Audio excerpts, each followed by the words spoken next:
Good morning, good morning, good morning. How are you? Hi, I'm teacher Meriam, your grade 4 English teacher. Children, our lessons for today is all about degrees comparison of adjectives. And its objectives: identify words that show degrees of comparison of adjectives in sentences. And use words that show degrees of comparison of adjectives in sentences. Let's look at the picture, then read the sentences. The strawberry is big. The apple is bigger than the strawberry. The watermelon is the biggest of the fruits. What do you call the highlighted words in the sentences? The highlighted words big, bigger, biggest are adjectives. They describe the fruits strawberry, apple, and watermelon. Adjectives can be used to compare things. There are 3 degrees of comparison of adjectives. These are the positive degrees, comparative degrees, and superlative degrees. Positive degree shows no comparison. Example: the strawberry is big. The adjective big describes the strawberry just like Keseya is pretty. Pretty describes Keseya. Pretty, positive degree, because there is no comparison. Another one. Her dress is long. The adjective long describes the dress.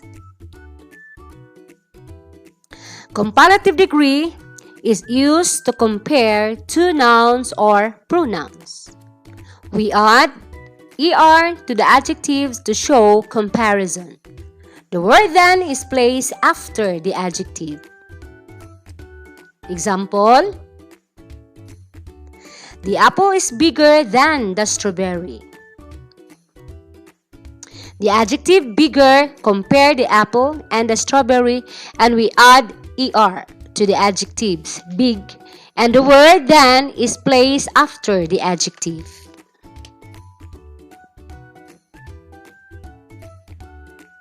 Also, in the comparative degrees, if the adjective has 3 or more syllables, we put more before the adjective. Example: the notebook is more expensive than the pencil. The adjective more expensive compared the notebook and the pencil. We put the word more before the adjective since the word expensive has 3 syllables.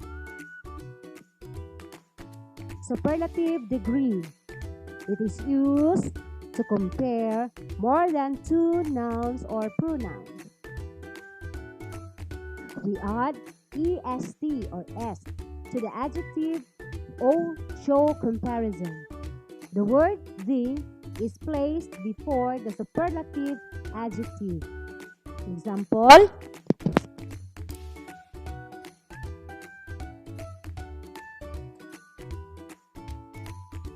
the watermelon is the biggest of the fruits. The adjective biggest compared the watermelon to the other fruits. The word the is placed before the adjective.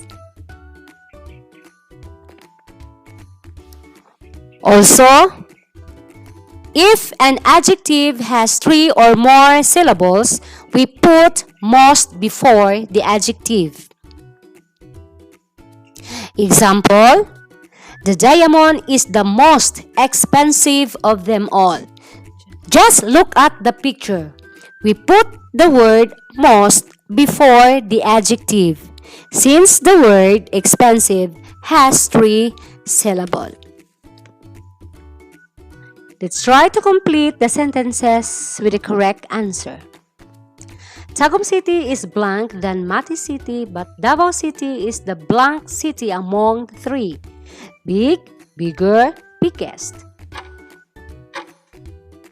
Tagum City is bigger than Mati City, but Davao City is the biggest city among the three. Correct! 2. Boys usually have blank hair than girls. Short, shorter, shortest. Boys usually have shorter hair than girls. Correct! Number 3. Monkeys are blank but ants are blank. Small, smaller, smallest. Monkeys are small but ants are smaller. Correct! 4. Lamps are blank but the sun is the blank. Bright, brighter, brightest. Lamps are bright but the sun is the brightest. Correct! Number 5. Dora is blank but Iya is the blank in their class. Beautiful, more beautiful, most beautiful. Dora is beautiful but Iya is the most beautiful in their class. Correct! Let's learn more about the degrees of comparison of adjectives. When adjectives end in Y, change Y to I and add ER or EST. Tiny, tinier, tiniest. Tiny is in positive degree. Tinier is in comparative degree. And tiniest is in the superlative degree. Other example: pretty, prettier, prettiest. When adjectives end in E, drop E and add ER or AST. Example: nice, nicer, nicest. Nice is in positive degree, nicer is in comparative degree, and nicest is in superlative degree. Other example: wise, wiser, wisest. When adjectives end in a consonant that follows a vowel, double the last consonant and add ER or AST. Example: big, bigger, biggest. The adjective big ends with a consonant and follows the vowel E, so we double the last consonant, which is G, and we add ER for the comparative degree and EST for the superlative degree. Other example: fat, fatter, fattest.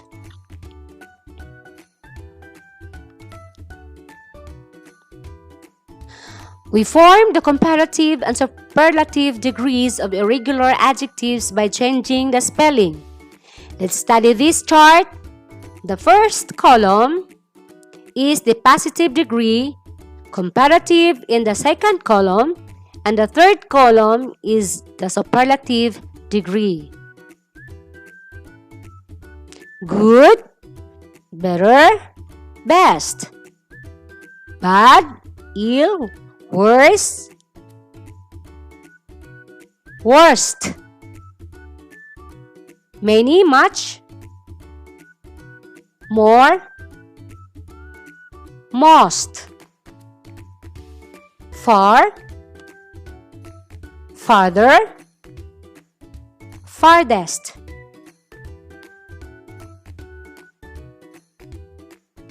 More examples. The adjectives in the first column is in positive degree. In the second column, the adjectives is in comparative degree. And the last column, they are in the superlative degree.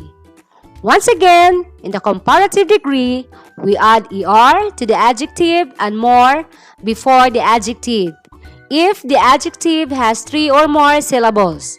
And in the superlative degree, we add est to the adjective and we add most before the adjective if the adjective has 3 or more syllables. Small, smaller, smallest. Large, larger, largest. Thoughtful, more thoughtful, most thoughtful. Intelligent, more intelligent, most intelligent. Good, better, best. The adjective good, better, and best are irregular adjectives. Study the pictures. Read the sentences and fill in the blank with the correct forms of the adjectives. The adjective is tall. Let's compare these 3 girls. Kisaya, Kyle, and Eliza. Kisaya is blank. Kisaya is tall. Correct. Kyle is blank than Kisaya. Kyle is taller than Kisaya. Correct. Eliza is the blank of the 3 girls. Eliza is the tallest of the 3 girls. Correct.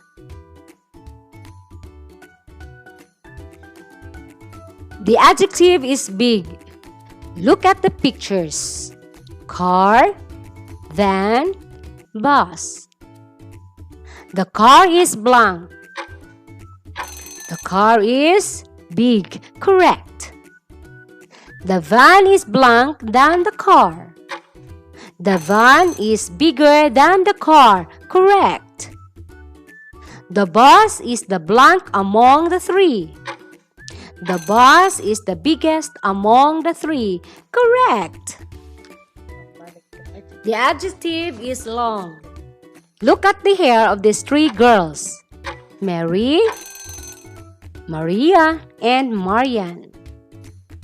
Mary has blonde hair. Mary has long hair. Correct. Maria has blonde hair than Mary.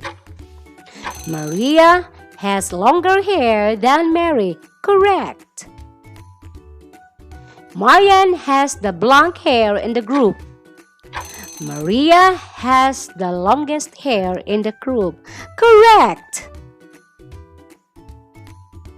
Let's try to answer this. Write more or most to complete each sentence correctly. 1. My birthday this year turned out to be the blank special birthday ever. My birthday this year turned out to be the most special birthday ever. Correct. 2. Your chocolate cake is the blank delicious dessert of all.